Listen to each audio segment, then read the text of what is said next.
And the student now with us tonight is Ndi Kato, a member of the Labour Party, to respond to some of the allegations that Obidient, as they're called, are cyber bullies and very intolerant. Good evening. Thank you for joining us. Good evening. Thank you for having me. Okay, that smile comes like dousing tension. Okay, now the Obedients, as they're popularly called, have been alleged to be very intolerant. You heard that Israel's comment. Yes, I heard that. So what do you have to say in defense of your people?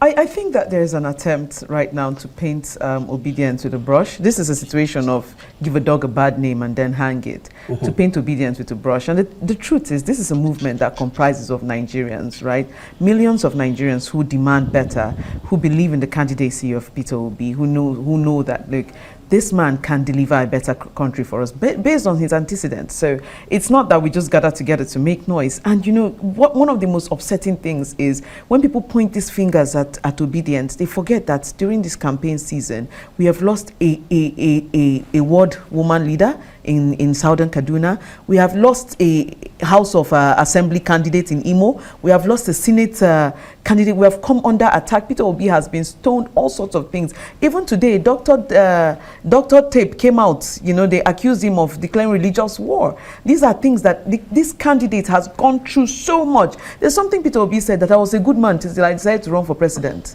That is when everybody decided. And that's the same thing here. Over and over again, Peter Obi has been that one candidate that has told his followers, I don't want you people to be violent. I don't want us to behave in this way. Even after the elections, when people were calling for nationwide protests, he said, no, we are going to test the integrity of the courts as we have tested the integrity of the electoral system. We are going to test the strength of this institution, and that is what we are doing. We're pushing for that. And you know, a lot of young people, what the Obedient movement has done is to call for a political awakening, and that is what has happened.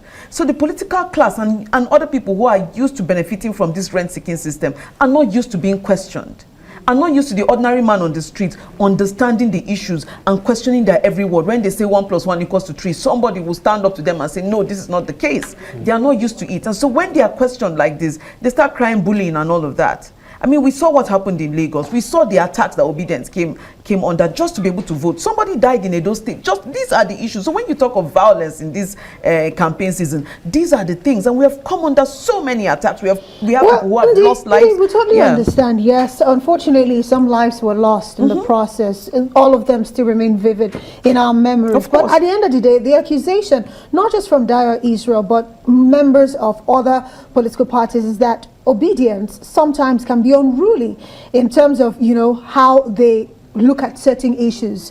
For instance, Peter Obi has said no to protest and all of that, but we're still seeing some vile tweets using the social media space now. And what they're saying is, for the fact that there is already ongoing litigation, shouldn't that actually get everyone to just calm down and wait for the judiciary to do its due diligence? But, so what would be a reaction to that in terms of, why not, you know, Peter Obi, some of them are requesting that he comes out now and say, Obedient, can we calm down with the rhetoric? But I do think that we're very calm. I think that if you follow the social media conversation, it is people talking about the court cases. It is people talking about, look, this election was flawed. International observers have said the elections were flawed. Everybody has said, look, this is it. We need better elections. We need, Peter Obi has said, look, this system, this was flawed. The process was flawed. We are going to court to go and debate this. That is what we are talking about on social media. So again, I will point to, look, when people say unruly, I think and I believe that it is that they are not used to being questioned. I need you to be very objective about this, because at the end of the day, if you are objective enough, you'll be getting a good opportunity in defense of your people. All right, because it's not our words, and it's not even Dire Israel's words. The social media is replete with the actions and reactions of the Obedient, as they are called, and sometimes they don't even listen to their candidates. Why don't they listen to the candidates? Did you see the build-up to the gubernatorial elections and the kind of attacks that people came under in the build-up to the gubernatorial elections? It's quite sad that that has happened, but we're not even having serious conversations around it. Those conversations led to attacks on people. Those are conversations that we should focus on. When you single out people and say, look, you don't belong in these places if you come out and vote, these are the conversations, because these are the things that led to violence. Right. These are the things, not people joking when they attack your car. Somebody came and posted a picture and says it's a lie, it's not your car. People were laughing about it. That did not lead to violence.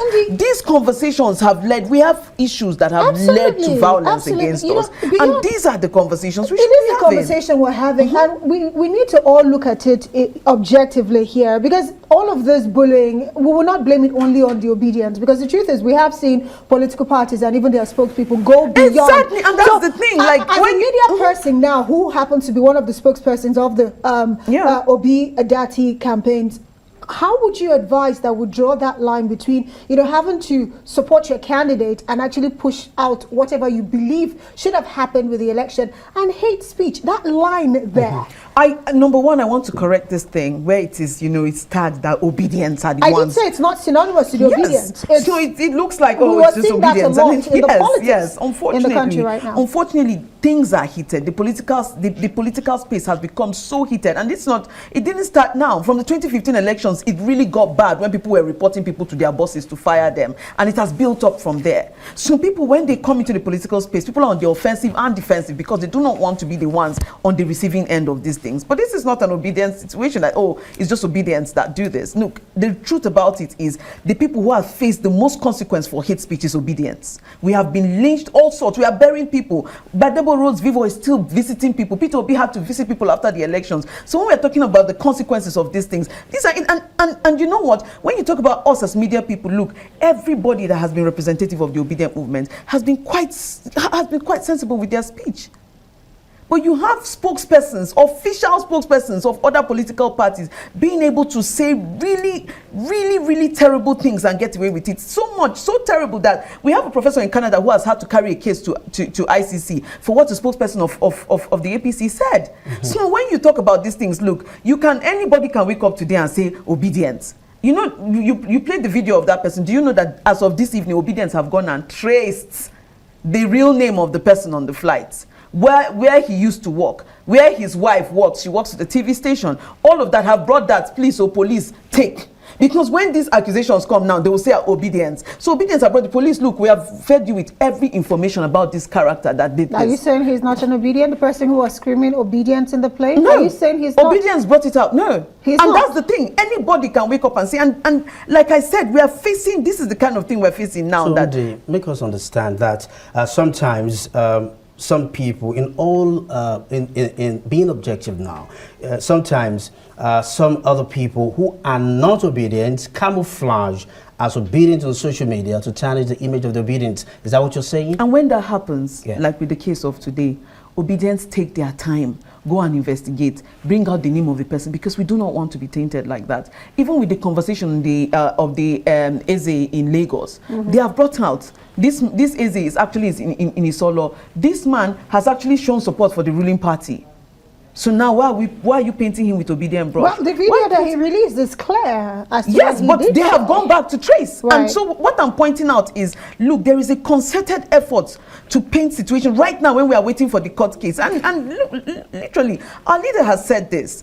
We are going to court. All of us, we are facing court. Okay. We are hoping that it will be shown live on TV so that we follow that process. And right now, while we are trying to face that, we are seeing all sorts of things. Today, they'll say, this group of Obedience, that group of Obedience. Well, according to Ndi Kato, she says the person who tried to hijack that Ibom Air flight is not an Obedient. But no, he's not. Okay, so let's move beyond that right now. And I want to get your thoughts on the conversations about the fact that there are a group of people who are planning to disrupt the inauguration come May 29, because based on allegations from a statement by APC actually laying the claim allegations once again on the Labour Party and its supporters, and also the fact that we did see your vice presidential candidate Dati on a TV station where he talked about the fact that if the president-elect Bola Ahmed Tinubu is sworn in, it's going to be akin to a military takeover.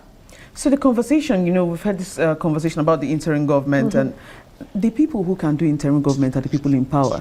It really is not Obedient. So no matter what anybody says, there's only certain group of people who can bring in interim government, and it's not us. We're not in power at the moment. So whenever APC, and we have seen this across the campaign season, whenever APC and itself are in battle with themselves, then they start to point fingers. But the only people, and I will say it here again, and you know that the only people who can declare interim government, who can bring in interim government, is Buhari and his government, definitely not us. We do not hold any apparatus of power to bring in an interim government. So if the DSS is having these conversations and other arms of the APC are having this conversation, it definitely cannot be against Obidient, because what power does the Labour Party or Obidient have to bring in interim government? I do not know. Okay, it's quite amazing how this has panned out. In any case, what word do you have for your people as we wrap all this, so that they do not keep giving out that negative energy in the social media space? I think that we need to continue with what we are focused on, which is the court case. We need to continue to focus on the candidacy of Peter Obi, getting justice at the court, testing the strength and integrity of the judicial system. And that's what we are focused on. That is the conversation we're having. That is the conversation I see on my own TL. That is the conversation I have with young people around the country. That's the conversation I have with young Obedience, older Obedience, all our spokespersons. That is what we're on TV talking about. The court cases, this electoral system was flawed. We are going to test the judiciary to see that we get justice at the court. And that is it. We're focused on that, and we need to ignore the distractions. Good place to drop the anchor tonight. Ndi Kato, of course, a member of the Labour Party and one of the spokespersons for the Obi Dati